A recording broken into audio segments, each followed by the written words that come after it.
دوستو ہم اللہ تبارک و تعالی سے اپنی دنیا اور آخرت کی بھلائی کے لیے دعائیں مانگتے ہیں۔ ہر شخص دعائیں مانگتا ہے، لیکن کبھی کبھی ایسا ہوتا ہے کہ ہماری دعائیں بظاہر ہم کو قبول ہوتی ہوئی نظر نہیں آتی، تو ہم مایوس ہو جاتے ہیں اور پھر دعا مانگنا ہی چھوڑ دیتے ہیں۔ ایسا نہیں کرنا چاہیے، دعائیں لگاتار مانگتے رہنا چاہیے۔ دعا کبھی بھی فائدے سے خالی نہیں ہوتی ہے، اس لیے کہ دعا کے قبول ہونے کے 3 مطلب ہوتے ہیں۔ ایک تو یہ کہ جو ہم نے اللہ سے مانگا بعینہ ہی وہی چیز اللہ تبارک و تعالی ہم کو دے دیا کرتا ہے، اور دوسرا مطلب یہ ہوتا ہے کہ جو ہم اللہ سے مانگتے ہیں وہ تو اللہ تبارک و تعالی ہم کو نہیں دیتا، لیکن اس کے بدلے جو ہماری آنے والی مصیبتیں ہیں، پریشانیاں ہیں، تکلیفیں ہیں، اس دعا کی برکت سے، دعا کے مانگنے کی وجہ سے اللہ تبارک و تعالی وہ پریشانی دور کر دیا کرتا ہے۔ اور تیسرا یہ کہ جو دعا ہم اللہ تبارک و تعالی سے مانگتے ہیں، اللہ تبارک و تعالی دنیا میں تو ہم کو عطا نہیں کرتا، لیکن جب کل قیامت کا دن ہوگا، آخرت میں جب حساب و کتاب کا دن ہوگا، اس وقت اللہ تبارک و تعالی اس دعا کا بدلہ اور انعام ہم کو عطا کرے گا۔ اور جب کل قیامت کے دن بندے کو اس کی اس دعا کا اجر اور انعام عطا کیا جائے گا جو اس نے دنیا میں مانگی تھی لیکن دنیا میں اس کو نہیں ملی، آخرت میں جب اس کو اس کا انعام دیا جائے گا تو بہت زیادہ ڈھیروں انعام اس کو دیا جائے گا، تو وہ بندہ یہ تمنا کرے گا کہ کاش دنیا کے اندر میری کوئی دعا قبول ہوئی ہی نہ ہوتی، کہ آج اس قدر اجر و انعام مجھے اپنی دعا کا مل رہا ہے۔ تو اس لیے دعا مانگنے کے بعد اگر ہماری دعا قبول نہ ہو تو کبھی بھی ہم کو مایوس نہیں ہونا چاہیے، اور لگاتار کنٹینیو ہم کو دعائیں مانگتے رہنا چاہیے، اس لیے کہ دعا کبھی بھی فائدے سے خالی نہیں ہوتی ہے۔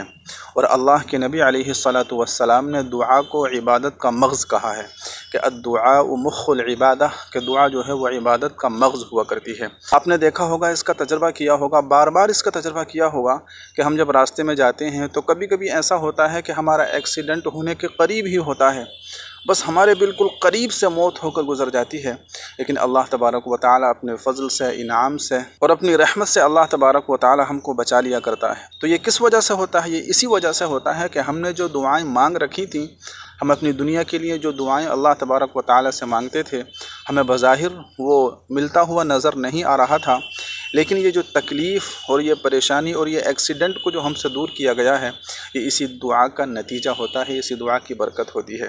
اس لیے کبھی بھی مایوس نہیں ہونا چاہیے اور ہمیشہ کنٹینیو دعائیں مانگتے رہنا چاہیے۔ اور آخرت کے تو کہنے ہی کیا ہیں، جب آخرت میں بندے کو اس کی دعا کا اجر اور انعام دیا جائے گا تو بندہ یہی دعا کرے گا کہ کاش اس دنیا کے اندر میری کوئی بھی دعا قبول نہ ہوئی ہوتی، کہ آج اللہ تبارک و تعالی اس قدر اجر اور انعام مجھے اس دعا کا عطا کر رہا ہے۔